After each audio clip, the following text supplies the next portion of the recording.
Before we dive into conversation with Ben, I'd like to take a moment to say a few words in memory of Nathan Summers-Gill Smith, his wife Amelia, and his 2-year-old son Noah. Nathan was a Marine based at 4-3 Commando, and around 6 weeks ago, he was diagnosed with stage 4 cancer, and sadly there was nothing that could be done to save him.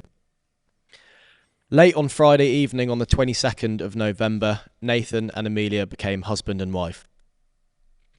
On Saturday, the 23rd of November, they celebrated their wedding in the comfort of their own home, surrounded by their loved ones. On Sunday, the 24th of November, Nathan sadly passed away in Amelia's arms. The money raised will go into a fund for Noah's future. So for those listening, if you'd like to donate any amount, I'll put the GoFundMe link in the description. To Nathan, Amelia and Noah, I hope you had a wonderful wedding and made everlasting memories.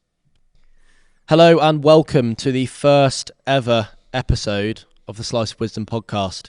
Today's title is Burning Calories to Fuel the Mind.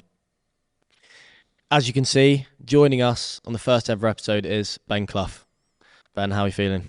I'm feeling good, mate. Thank you very much for having me as the first guest on the Slice of Wisdom podcast. What an honour. Couldn't pick anyone better. So, Ben, he's an absolute fizz ninja. I don't know any other way to put it, really. He's the fittest bloke I know. He took me through training. He was my section corporal.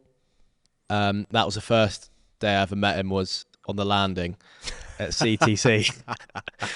At CTC. And how many years were you part of the training team for? So on the training team, I was probably there for about sort of 18 months, I would say.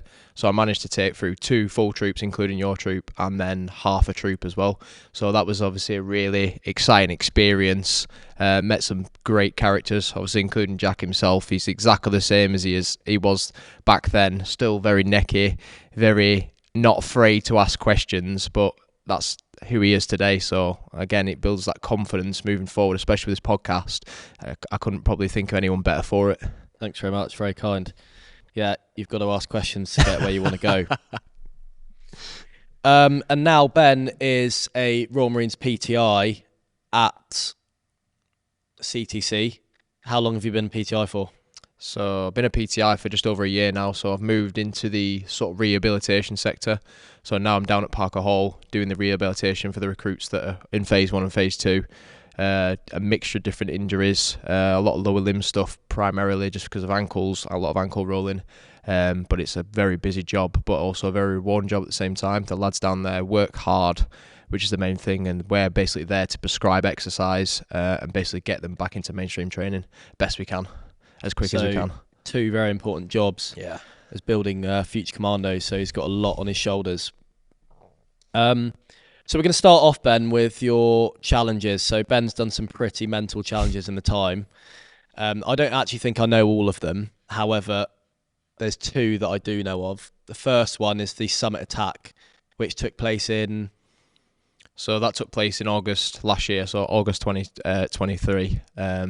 Basically started at the top of Scotland, so Ben Nevis, climbed Ben Nevis, and then from there I was joined by a really good team, made our way down towards Scafell, and then finally onto Snowdon. So in total it was 482 miles, and it took us just under 9 days. So to help you guys comprehend that, that's 18 and a half marathons in under 9 days, which is pretty mental. Can you reel off any of the other stats? I've got them written down here. Oh. Can you remember any others? I'd probably say it was close to 1 million in terms of this step count, I would say, definitely. I couldn't tell you exactly numbers, but same with the calories as well. The amount of calories that were expended throughout that and consumed, I was in a serious calorie deficit, and I was probably making up for like the last few months after it as well. So that was probably the best thing about it, is just eating my body weight in whatever I could possibly eat. Building up. So yeah, some of the stats I want to read out. Obviously, Ben just said the miles there, and he was pretty close on the steps. It was 824,100 steps. I'll say that. 63,242 calories. 42,587 feet climbed. 93 hours total running time, and 12 pot noodles brackets, Nice. please sponsor me. That's from Ben's post. And leading on to that, he raised over £17,000 for Mind and the Royal Marine charity. So Ben, congrats with that. Thank you very much, mate. Unbelievable achievement. Let's talk about mentally where that put you during. Actually, let's start with the run-up. So the actual run-up, I'd probably say the build-up to the actual event itself, or the charity event, was the hardest bit in terms of like logistics. So basically trying to get a team together to basically help me with this mammoth task was going to be basically a make or break. So I had to basically sort out the sort of accommodation sort of issue, which was going to be a motorhome, and then obviously I needed to find someone who was actually going to drive it. So I basically pitched it to mum and dad, and I basically said we'll treat it as a family holiday, and it was far from that, as you can imagine, as I was very irritable, especially as I started fatigue each day. So dad was manning the helm, he was driving the motorhome, and then my mum was basically just there to sort of cater for anything else that needed doing, sort of making food, breakfast, sorting out trainers, anything that could help me like burden the load for me. And then my brother was there. He was doing a lot of the photography stuff because he wanted to be a Navy photographer. So he was doing all that, building a portfolio up. And then I had some guys all across from the Corps, some absolutely amazing people supporting me each day. Some guys doing full days, and then others just jumping in wherever they could. But yeah, the lead up to it was probably the hardest bit, trying to get everything together into one sock. I will say a special shout out to Alex Stanforth.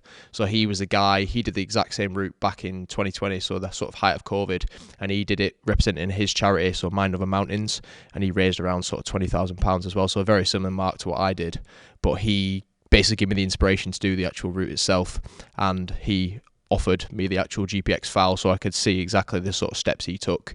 But I basically wanted to beat him deep down. That was my aim. He did it in about 9 days and 16 hours, I think it was, so I was gunning for that time. I obviously didn't tell him that, but that was the main aim at the end of it, and obviously raising money for charity.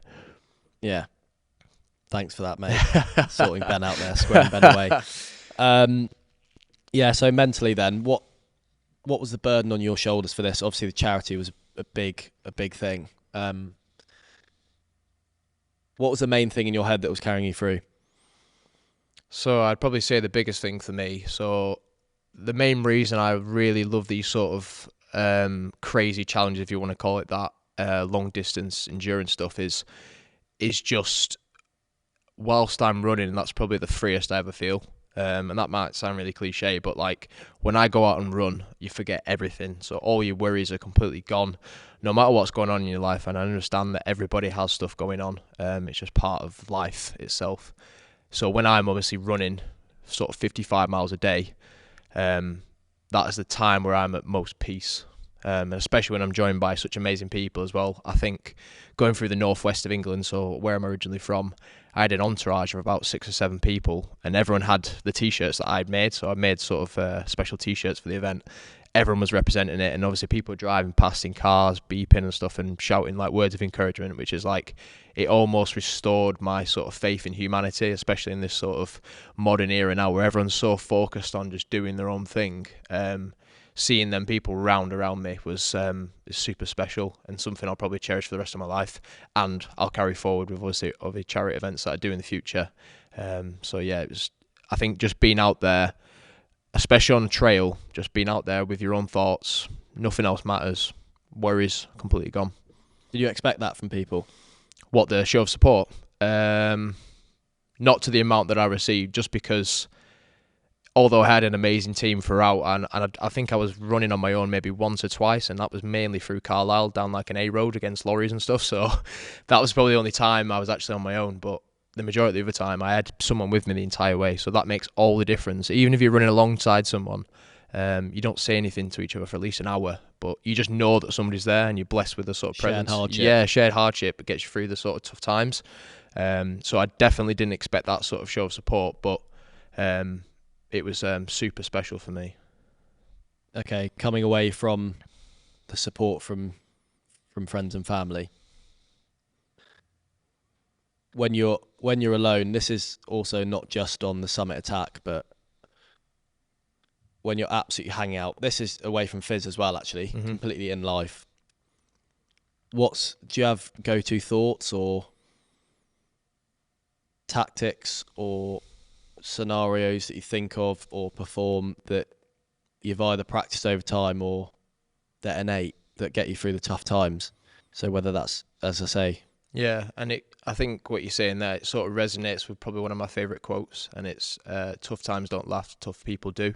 So I always sort of think, again, kind of thinking back to times that are really difficult, and if you can manage to get past them sort of difficult times, then you can basically get through anything.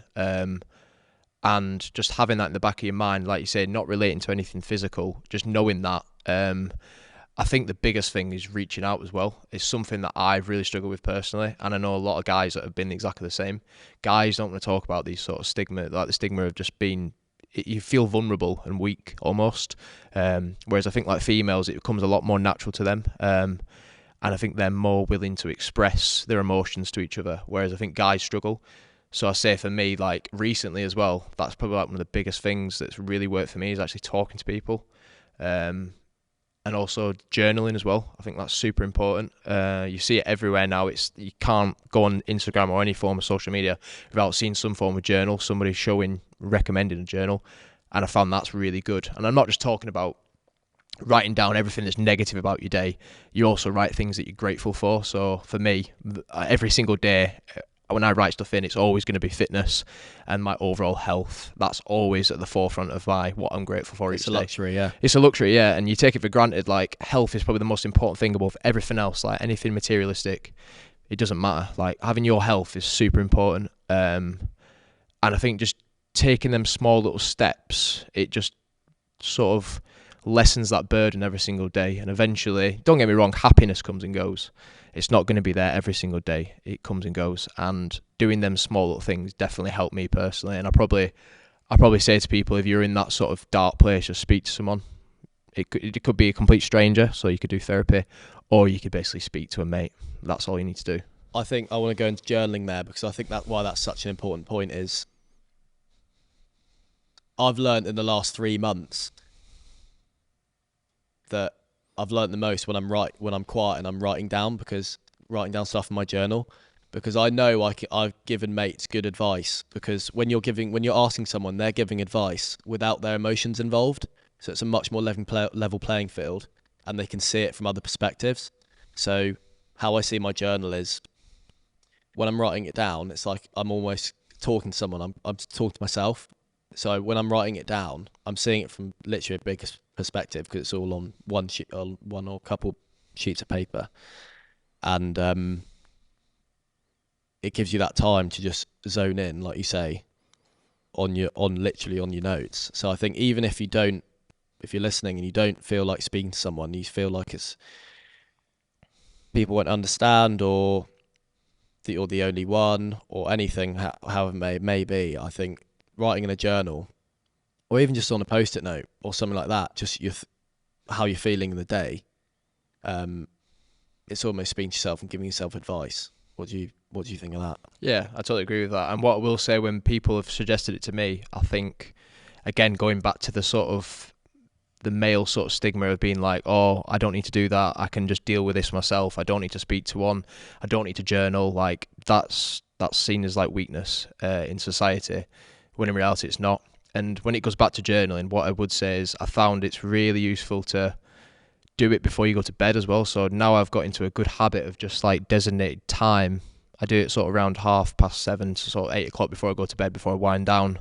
I'll sit in my room, set a candle, and then basically just write away. Almost called like brain dumping. So you're literally just getting all your thoughts out on paper. Again, both positive and negative, before you go to bed, and then you haven't got a sort of a heavy mind when you go to sleep, and then I think it helps with your sleep as well. So just getting it out on paper before you go to bed is the best way to just release that sort of stress from the day, or the stress that you're sort of facing at that current moment in time. You mentioned it's a habit there. Yeah. So going into habits, how often do you perform that journaling? Is it a habit as in... That's a really fucking stupid question, because you said you do it every day. So this will be cut out of the actual thing. Going into habits, there's a quote that's saying, what you're not changing, you're choosing. Mm-hmm. And obviously habits are either positive or negative. And I know there's people out there, and we all struggle with it, setting habits, because it's nice to think of having all really healthy habits and habits that build you up. But what tactics have you used that help you build healthy habits or reduce the negative ones? Have you got any that stand out? So I think for me, it's just... So if it'd be simple as something like, if in the morning getting your exercise in, so one of the habits I like to do, if I know that I'm going to wake up early, obviously I try to go to bed at a very suitable time, otherwise I'm going to wake up tired and it's going to make it more difficult. And don't get me wrong, there's times where I wake up and I'm like, that's not for me this morning. I'll push it to sort of lunchtime or beyond into the evening. But I would set out basically the clothes that I'm going to wear for my run or go to the gym. I'll set it out on side. So then when I wake up, it almost gives you that prompt to basically like, come on, you need to get out of bed now, get into gear, let's go, this is it, yeah, and get after the day. And don't get me wrong, I don't think there's ever been a single run or gym session I've finished and been like, I regret that. It's always the point in which you wake up, you turn over, you see your clothes staring back at you, and you're like, not today. That's the time you regret. When you go back to bed, you have an extra, you're probably talking 40 minutes to an hour of sleep extra, and it's not even great sleep, and you just by the time you're waking up, it's just broken up. Exactly that. So you wake up and then you're just like, oh, I wish I'd just gone to the gym, done an hour, or you could have done like 30 minutes to an hour, and then you feel that satisfaction, that rush of endorphins. That's what everyone craves for the exercise. That's why I love it so much as well, because going on a run and coming back is probably the greatest release you'll ever experience in terms of endorphins, like that feel-good feeling. So that's one of the big habits I have. In terms of journaling, it's something I've only really started recently, but it's something I think because I enjoy it. It's quite like a new experience to me. I feel it a lot easier. It doesn't feel like a habit I need to get into. It's almost like a ritual now where I just do it on an evening, get everything out on paper, and then hopefully have a nice peaceful rest. Yeah, and the good thing about journaling as well, the whole point is you can revisit it. Yeah. A lot of artists out there, they use pen and paper because once it's written down, it's always there. It's not like a notes app on your phone where you can just delete it.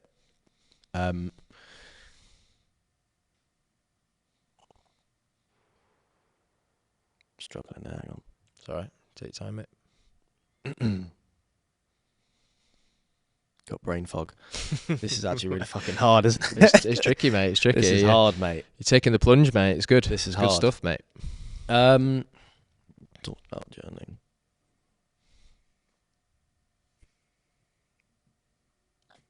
Jen. Sorry, mate. It's fucking.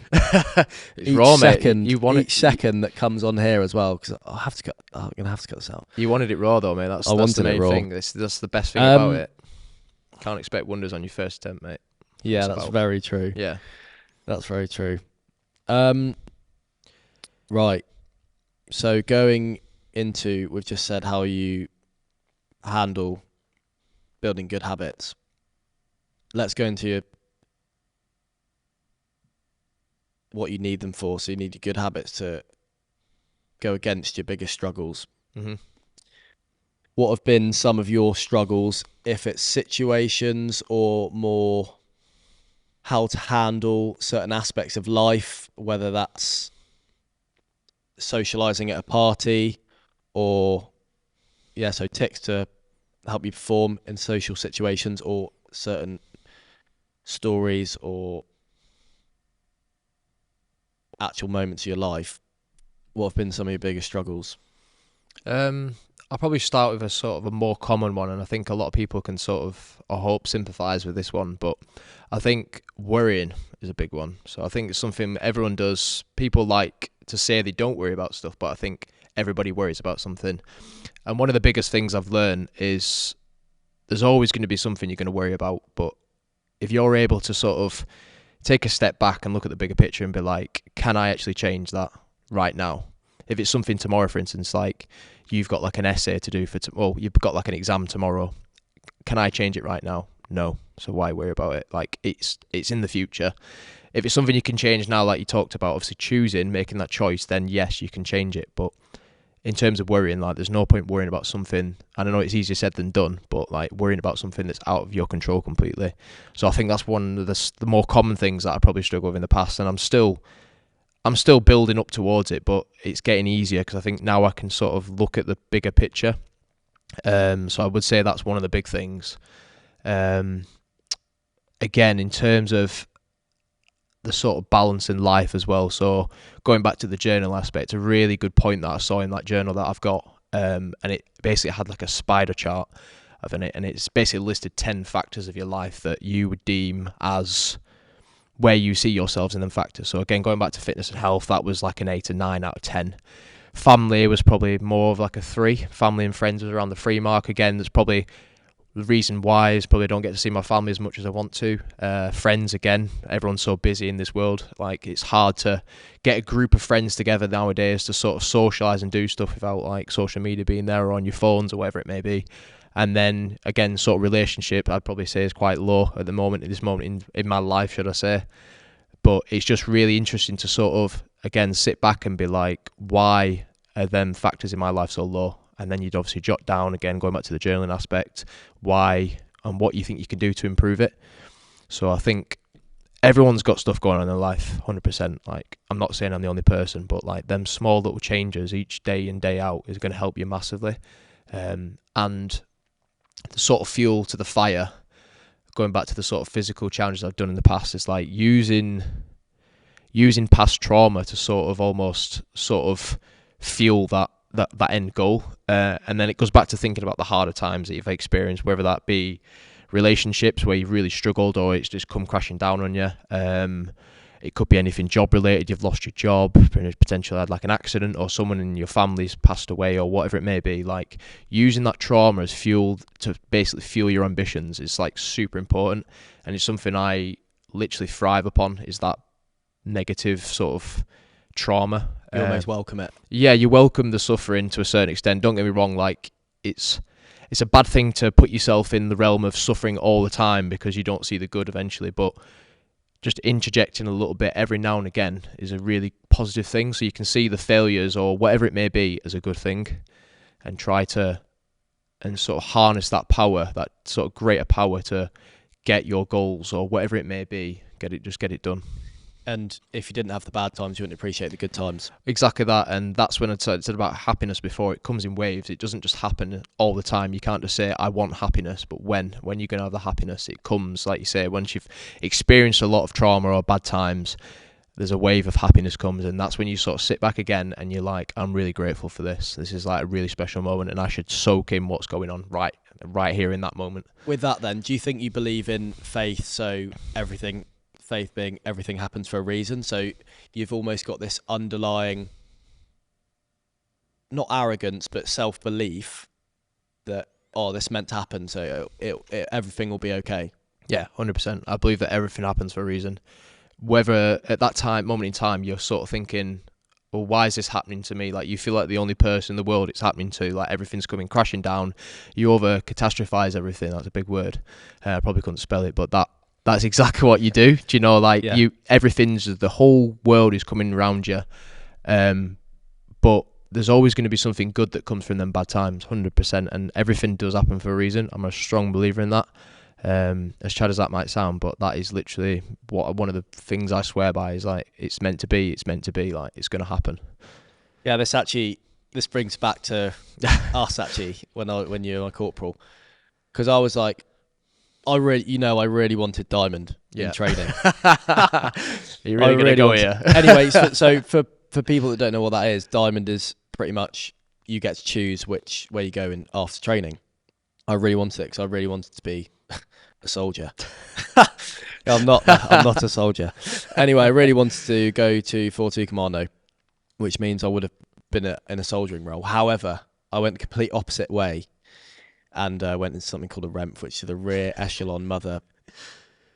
And pretty much you don't really get much done of why you joined. And at the time I was like, this is not, I just didn't want to be there. It's you have to make the most of it. However, it's all happened for a reason, because this is literally what I want to do now. So it's just having that faith of carrying on. And I want to go back to your point as well of the journaling, the spider diagram you had, because I've recently, through journaling, I've come up with this sort of model that I always think of when I'm thinking like, oh, am I doing this enough, or should I be seeing my friends more, or should I be cracking more fizz or less fizz, and finding the balance. So it's like I refer to it as coins. So it's like your time, which is the most valuable asset you've got. And pretty much I split it down to 5 ways. So I've got you time, so like your hobbies. You've then got your fizz and your mental health. You've then got relationships. And then you got your friends and family. And then you've got your profession, your job. So you've got those 5 things, and you've only got 10 coins that you can then resort. So like you were saying there, is rating how much effort and time you're putting into those. So it's like, recently I've been like, not going to lie, I love having the idea of a girlfriend. It's just nice, isn't it? It's just, having someone there and just waking up to messages and stuff like that is nice. However, you are pretty rats though, so that might be a big issue, I think. Yeah, I don't know why I've even got the camera on. I should just have it on Ben. The face for radio. Face for radio. But if I want to make it work, I'm putting a lot of coins into this at the moment. I'm not really going home much. The only thing I'm doing is this and fizz, really. So anyone out there, again, that's struggling with choosing what they should do, thinking they're not seeing their friends enough, you might want to see your friends or have a relationship or do more fitness. So like we take for granted as well. I think a lot of people in the military, it's our job to be fit. So you have time to crack fizz and do fitness. However, when I look at my mates in an office job and they want to train, they're doing like 14 hours a day in front of a computer. And it's like, you've got to remember that. So you can't get into self-loathing of, I'm not in the shape I want to be, I'm not seeing the people I want to see. You've got to remember that a lot of your where your time's going.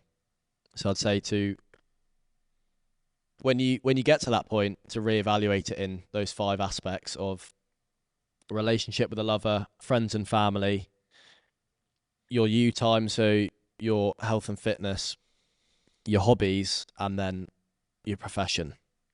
But yeah, right.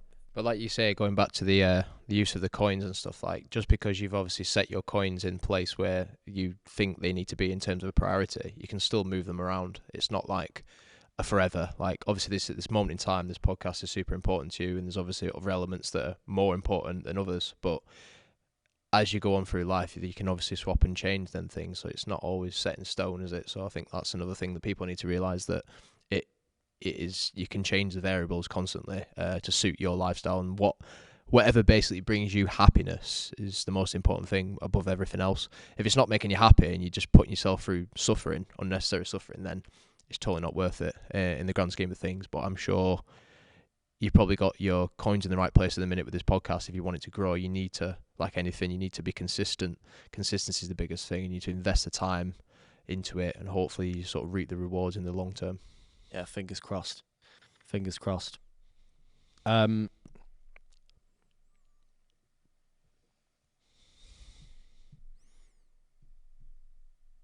half an hour, by the way. Nice. This Time is flies when you're having fun. Mate, this is nails, isn't it? It's tough, mate. It's tough, mate. It's a real tough gig, mate, but you're doing good, mate. So just Thanks very much. keep on trucking, mate. Can I have a bit of that Ogden, please? There you go, mate. Sharing's caring and all. Oh, mate, what flavour's that? It's got a bit of juice in there. Yeah, I don't like that. To cleanse the palate. Right, let's talk about EMRC, Mm-hmm. Early Morning Run Club, because you're now coaching. You're a co-owner with Ed Hillier. Yeah. Tell us more about that. Yeah, so I think when it came to the sort of coaching aspect, it was almost when I first started doing it, was imposter syndrome straight away. Even though I'd like to think that I've got quite a good amount of experience in terms of the world of running, done a mixture of different stuff, basically from 10Ks all the way up to ultra marathon distance. So I think it kind of finally came to the point where I was like, do you know what? I feel quite confident enough to coach people in basically achieving their dreams. So me and Ed obviously sat down together, and we came up with this idea of the Early Morning Run Club, because that's what we called it when we used to go and train together. We called it the Early Morning Run Club, and it just stuck, and it sort of grew arms and legs. And now we're getting to the point where we're sort of pushing out one-to-one coaching again to a mixture of different abilities, which I think is the most important thing to me. Is like, although the money's a nice thing, and I'll admit that's fine, that's part of it. But the main thing for me is it links nicely back to like charity events and stuff. It's the inspiring people. Like, people see your sort of accolades and they look up to you and they think, wow, if he can achieve that, and don't get me wrong, I'm the least graceful runner you've ever seen. I don't know if you've ever seen me run. Your form is mental, but I'm not built for running. Like, fairly short, but the high cadence, and I've just got that never quit attitude. So I think that's what sort of sets me apart from whoever I compete against. But going back to the sort of inspiring people, that kind of links in with it as well, and I enjoy seeing other people achieve greatness as well. So I'm obviously not going to say any names, but I've got a client at the moment. She's a single mum. Like, she's got puppies. She's got a lot on her plate, and honestly, she is literally an absolute workhorse. Really good runner, but just lacks the self-confidence. And I really enjoy giving her that praise, because she deserves it. It's not just there. I'm not just throwing away empty comments. She deserves the praise for her achievements that she's doing, and everything else that she's dealing with as well, which is half the battle. And if she can get through that, then yeah, she's on to a winner, and she's coming on leaps and bounds, and stuff like that is super rewarding. And that kind of also outweighs the money. The money's it's irrelevant almost. It's just more of a hobby for me. But that's how I want it to be. I want it to be like a community, and almost get to the stage where we can actually do run clubs, because that's the whole point of it, to build it up to the stage where people actually want to join the community because it's like-minded people. And one of our mottos is basically outdo yesterday's you. Your greatest rival resides within. So it's about you versus you versus your previous self, not anyone else. Like, everyone else's dreams is amazing. Like, don't get me wrong, supporting people is a beautiful thing, but basically you battling against your previous self, if we've gone through hardship or whatever it may be, is the most, I think it's the best thing about running, or any sort of physical sort of activity that you do. It's about beating what you were yesterday. Yeah, because that's it's the comparison is the thief of joy. It is, quote. yeah, exactly that. And that's literally every aspect of life, like when the money and all of your items and whatnot, and then also with like fitness levels and mental health and stuff, because you have to be able to see from other perspectives. Yeah. So, like we were saying with the coins and people with other jobs, that's how you understand your perspective and where you are compared to. So, like, let's say I'm comparing our lives. I'd obviously love to have Ben's rig, not his grid, but he'd probably love to have my tash. Yeah. But mine's going a bit ginger, so yeah. I think I'm losing that one. But I know that you can put a lot more coins into fitness because you've got the experience and it's your job as well, PTI. Yeah. And it's your passion as well, so it's two birds with one stone. And then I'm also putting my coins into this, so I know realistically I'm not going to be able to put the amount of work into you, and you've been doing it for you're a lot older. So that's it, as again with the comparison thief of joy and seeing from other people's perspectives. Like, you may like the look of someone's life, but to get where they are, when you actually start diving into that, that's when you start questioning it. Like, you see, well, Elon Musk, let's say, he's one of the, is he the richest bloke in the world? Probably. He's probably up there. Probably. Yeah. I if you're sending satellites into space, yeah, it's pretty ridiculous. Yeah, but do you really think he gets that much time to go on long runs in the weekend, go chill with his mates, see his family? No, but that's a sacrifice in what you said about the coins. That is, he obviously gets a great deal of satisfaction out of basically doing all these crazy things like making flamethrowers and selling them. Like, the money's irrelevant to him. It's about innovation and basically pushing the boundaries of what is deemed. He wants to shock people. That's the main thing. And like, going back to the sort of the quote, comparisons to FIFA joy, I think it's a natural thing that humans have in them. I think everyone's the same. Everyone looks at things like social media and you see the highlights of the reels of people's lives. You never see the dark times or the times where people are struggling or people lose loved ones or whatever it may be. And I think it's almost, it is obviously a negative thing, but you can almost see it in a good light as well. Like you said, like, not every life is going to be suited to you. So me doing a podcast is probably not ideal for me if my focus is on fitness or basically my career or whatever it may be. Like, I think sometimes when you look at the bigger picture, you actually step back and you're like, maybe I don't actually want the things that they've got. And I almost feel like the journey sometimes is actually better than actually getting the thing that you want. So the process of doing something is far more enjoyable, and I think you learn a lot about yourself along the road, especially if it's a lonely one, than actually getting the thing. Because once you've got it, you're like, now what? What am I striving towards? Like, what's the end goal? And if you haven't got the end goal in mind, then it's like you're just pondering and aimlessly. Yeah, I think with that, with people that push themselves that hard, you're one of them. I don't think they ever believe that they'll reach. It's that you'll never get there. Just your best effort every day. I was actually I was on a run in London last week, and they had this football pitch, and they were doing like a weekend session with these kids in this football club, and they were doing this. The coach getting to do press ups, absolutely seeing them off, and they kept going, "How many, coach? How many?" And then his response was just do your best. Every time they asked, he was just like, just do your best. It's because you never get a figure of where you want to get or your exact, because it's impossible. You can't do it. You can't see where you're going to be in a few years. But it's just that he was just telling these kids, just do your best. Yeah. And I think that's... Again, it's a natural thing. It's like the continual strive for perfection. I think it's the unachievable goal is a man's truest quest. That's deep, that.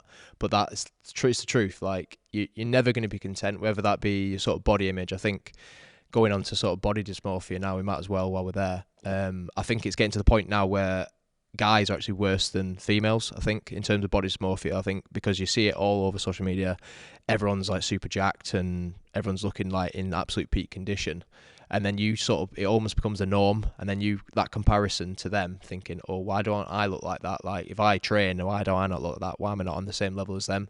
And that's going back to the strive for what you deem as perfection. Everyone's got a different outlet of what perfection actually is. So it might not be the same for me and you, but it's a continuous journey. And that's the best thing about it, is like you're always striving to better yourself. And that's, again, relating back to EMRC, that's what it's about. It's about being not just a better athlete every single day, but also a person as well, because the journey is super important and it's better than the end goal, like any end goal. And what I will say on that as well, like, failure is not a bad thing.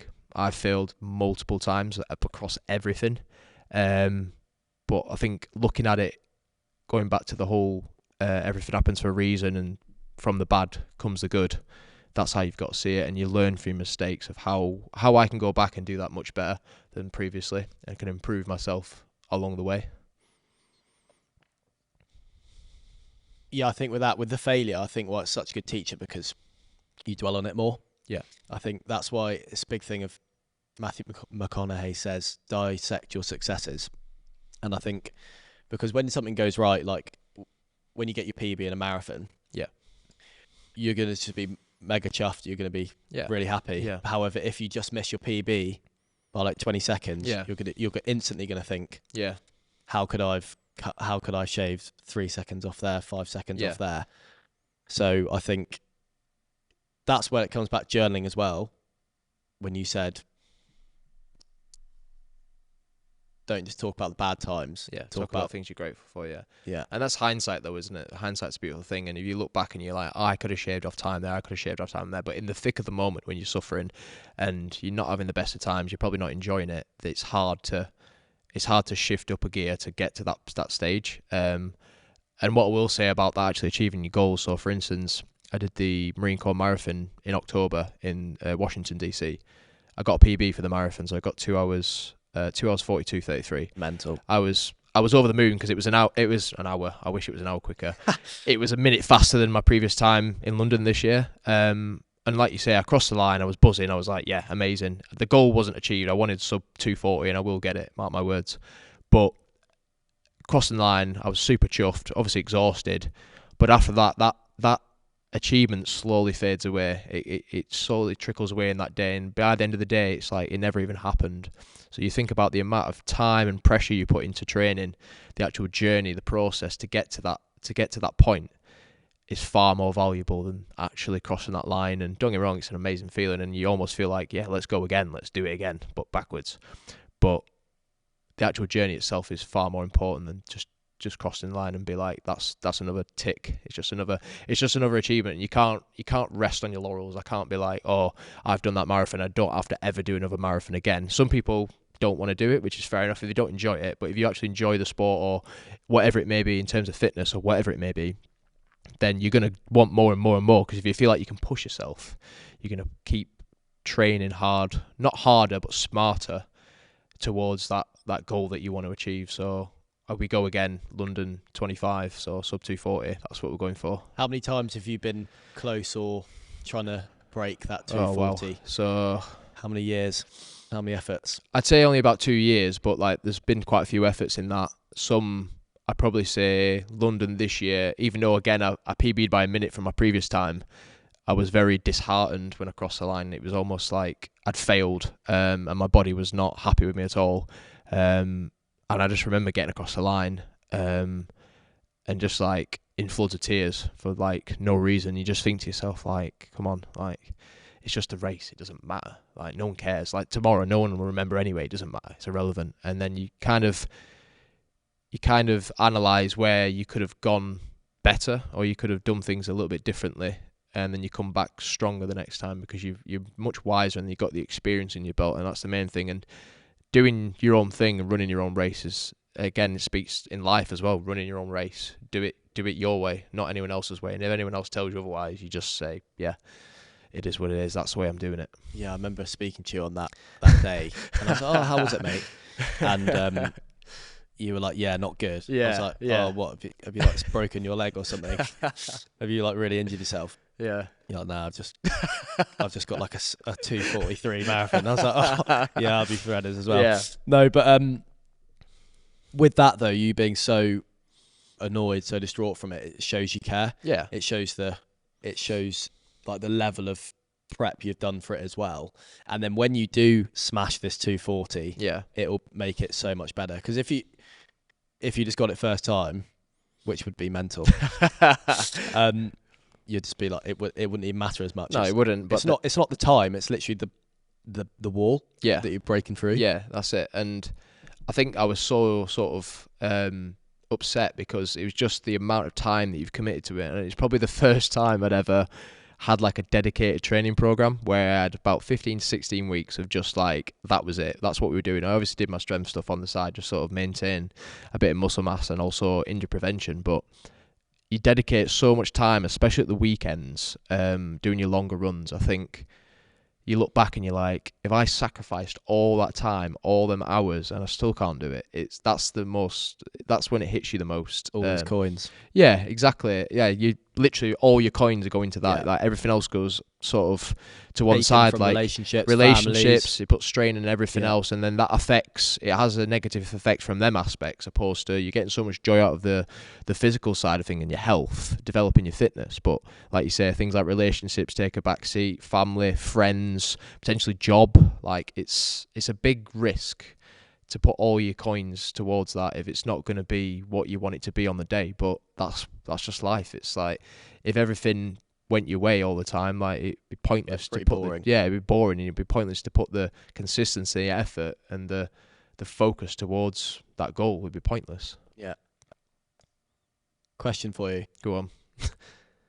What do you wish you started earlier in life? What do you wish you started doing earlier in life?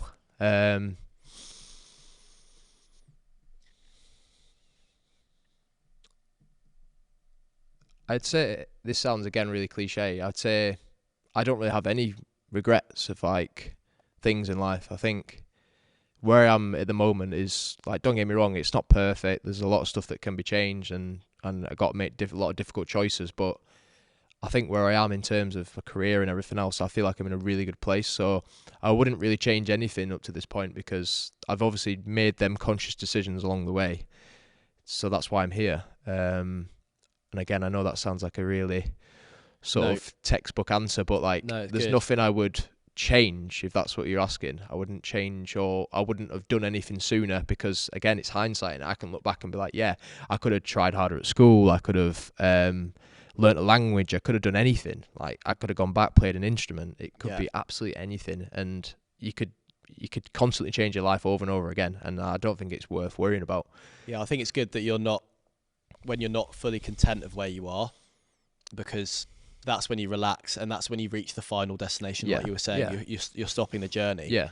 As soon as you're happy with where you are, your level of effort and care just slowly starts to drop. Yeah, and nothing good ever came from, here comes with another quote, nothing ever good came from being in your comfort zone. And it's so true. Like, you ain't going to get any, you've got to take the risk, and you've got to take the plunge into doing something if you really want it to work. And that's what sets you above the rest, is basically putting that time in aside. Again, back to the coin situation, chucking all your coins on red and basically being like, this is what we're doing, and I'm going to stay committed to it and hopefully reach the end state. But staying comfortable is the worst place you can be, I think, because you just find yourself in a continuous cycle of the same thing. How do you get outside your comfort zone? Because I know your comfort zone is actually doing mental races, and you know it like the back of your hand, marathons and stuff like that. So away from fizz, because that's your comfort zone, fizz, no matter what it is. What's outside your comfort zone? So obviously, I would say from a sort of mental standpoint, physical robustness standpoint, I feel like I'm really resilient and really strong in that aspect. As you said, like, I wouldn't do all these crazy challenges or whatever. But from an emotional standpoint, I think I'm very, very low down on the strength side, if you want to say that. So I think, like, emotional intelligence is something I potentially lack in a way. Not speaking, and not as in terms of displaying like empathy and compassion, because being down at Parker Hall, obviously rehabbing recruits, I have to have an enormous amount of empathy and compassion, because I have to understand their injuries, I understand the process of how they've had them injuries done to them.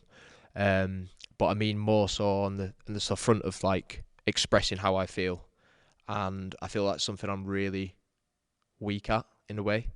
But it goes back to all these extra little things you can do, like creating good habits, like journaling, speaking to people, like friends, maybe strangers if you're doing therapy and stuff. Like I've done a few therapy sessions like fairly recently, and it's definitely been beneficial. But I feel on that front, that's something where I struggle with, and I'm definitely out of my comfort zone expressing how I feel. Whereas I think I do the typical guy thing where I'll bottle it up, and eventually it could be the smallest, most inconvenient thing ever, and it all just comes out. It builds up. Yeah, it spills out, builds up, and crashing down. Yeah. So from an emotional standpoint, in that aspect, I'd say that's where I'm probably most vulnerable and not in my comfort zone. So looking forward, obviously, that I'm guessing that's something you want to improve. Yeah, 100%. Yeah. Looking forward, how are you planning to do that? So you mentioned therapy. Yeah. Carrying that on? Yeah, I'm going to. It's quite an expensive ordeal, but again, it's money comes and goes, and I think having your mental sort of clarity and health health is wealth, as you say, is far more important than any sort of money you've got in your bank or whatever. So therapy definitely, journaling definitely, talking more. I think just doing more for me as well. And not from, it is selfish, but it's more for me as well, because if I'm moving forward, I want to be the best possible version of me, and I don't want, especially when it comes to relationships and stuff, I don't want to ever be in that position where I am almost projecting past trauma or whatever onto somebody else, and I don't want that at all. So I think working on yourself and doing things for yourself, like go to a coffee shop, for instance, or I've been on a spa trip on my own before. That's the most bizarre thing I've ever done. Invite me next time, yeah. Yeah, so you think everyone's like, couples are there, everyone's staring at you, but they're not in reality, because no one actually cares. Everyone's just about their own business. So doing things like that, but that's again being out your comfort zone, just appreciating your own company, and almost having the time to reflection is another thing. Like actually sitting back and just being like, do you know what, like, why was today not a good day, or why was today a good day? And then sort of, that's why it goes back to the habit thing. So if you're for whatever reason feeling down in a day, what are you not doing that you enjoy doing? So if you're doing stuff that you enjoy doing, then obviously your mood's going to be uplifted. So you need to do more of the stuff that you enjoy doing, and that's where that reflection comes in. This way you have to be selfish. Yeah. because there's another quote. God, we're belting these quotes, aren't we? Just got a little book here, just chilling them off. Yeah, we're actually just reading this out. We've written a massive essay. No, but the quote is, check in with yourself before you check in with the world. Recently, I've had, in this year actually, I had a moment where I was kind of giving advice and helping someone out through a period of a difficult time. And it was a bit more complicated than that, just one-on-one. However, I was giving so much energy to this situation, and I was trying so hard to make it work or do what I could to help out. And then I literally could not. I was so tired, I could not get through the day. Everything. I had no coins. It's not like it wasn't a sort of thing of reorganizing them. I was just completely just like smashed, and like you were saying, it's for you. Doing it for you. I had to get to a point when I was like, I can't check in with myself, so I can't check in with the world. I need to withdraw. I need to take myself out of this situation, because I'm gonna then go down. I'm gonna then go down, and I'm not gonna be able to give anyone advice anyway. So you are literally like giving 5% if you keep yourself in that hard situation. So, and this obviously transpires to a lot of things, not just trauma. But you've got to have the balls to be like, let's say if this is leaving your job, or if it's somewhere you don't want to be, it's going outside your comfort zone, isn't it? Yeah. It's going back to that. Yeah. But, yeah, you just have to have the balls to make a change, as we go back to a quote again. But you're not changing, you're choosing. So, yeah, selfishness. And like when you say almost aiding someone else who needs you, which is totally understandable, it's almost like a detriment to your own sort of mental capacity and what you can deal with. So you think they're at saving in terms of percentages, so obviously 100% being the best you can be, but they're going to be like around a sort of 20%, and where you've almost got to, match them and be their 80% to bring them up to that 100%, which can again affect your percentage and bring you down to a much lower percentage. See what I mean? And then eventually you're both around the same percentage, so you're not getting anywhere. You're both just treading water. Yeah, you're in a sort of vicious circle of just negativity, and it does breed. Like, negative thoughts breed negativity. So there's another one. Full of them. Number 34, the quotes. But it's so true. Sometimes you need to step away from the situation and be like, maybe they need to speak to someone else, or maybe I just need to just have a bit of moment and be like, mate, I'll come back. But I need to just, for my own... There's nothing wrong with that. Yeah, there's nothing wrong with that. And I think they'd understand that. And it gives you both chance to just, take a step back from the situation and then go back again when it's suitable time for both of you. With this, because obviously you're such an inspirational bloke, and you've been a coach for years, training team, PTI, now EMRC, and probably many years before that you might not have realised. How has it affected you or taken a toll on you, giving a lot of time into other people? Because that's what you've dedicated a lot of your years of your life to. Like, I've asked you for advice quite a few times, and obviously there's some times that you're like not qualified for it, but you were like, yeah, no, I actually don't know what to do here. How is that? How are those situations taken a toll on you? I think it depends on like you say, talking about being qualified and stuff, but I think it's being in a position where you understand. It goes back to that empathy and compassion. If you understand someone's situation, or if they explained at least a very vague outline of what their situation is, I feel like it's just a natural human instinct to be basically like, this is what I would do. However, that's not potentially the right thing to do. And there's only one person that can make that decision, and that's them. And if it gets to the point where it's something where it's completely out of your remit, then you obviously have to signpost people to the relevant sort of people.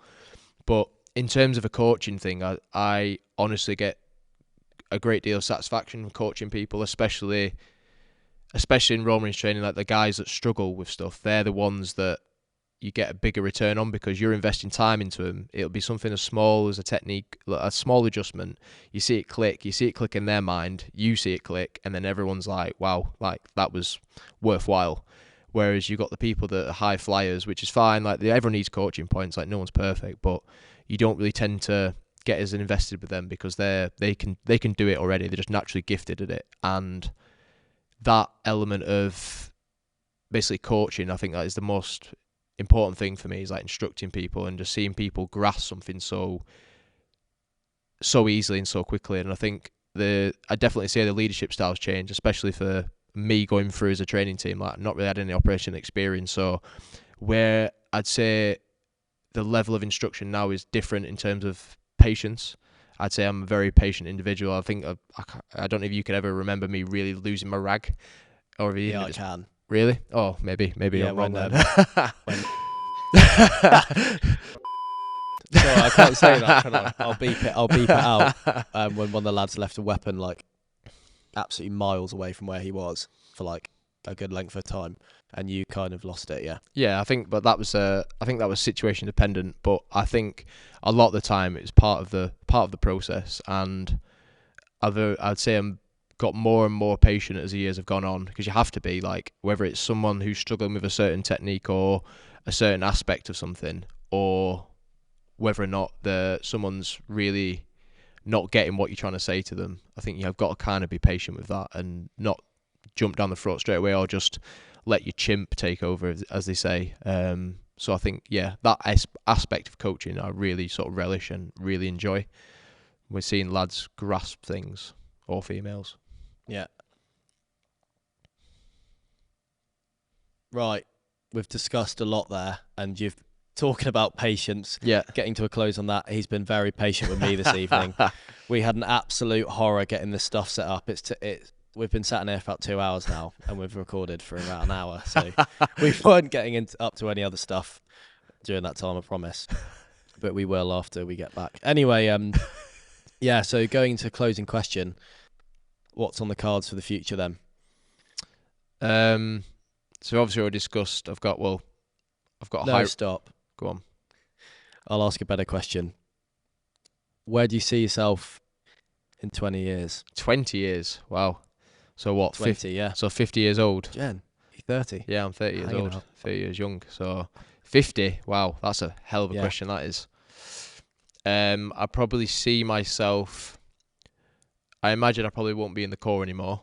In terms of, I'd definitely still be working, of course, but in terms of a job, I couldn't tell you exactly what it would be, but it'd be something that keeps me busy, stimulated, probably on my feet, probably working hard, definitely even at 50 years old, because that's the sort of mentality I want to have, like when I leave, is just to keep moving. The most important thing is to keep moving.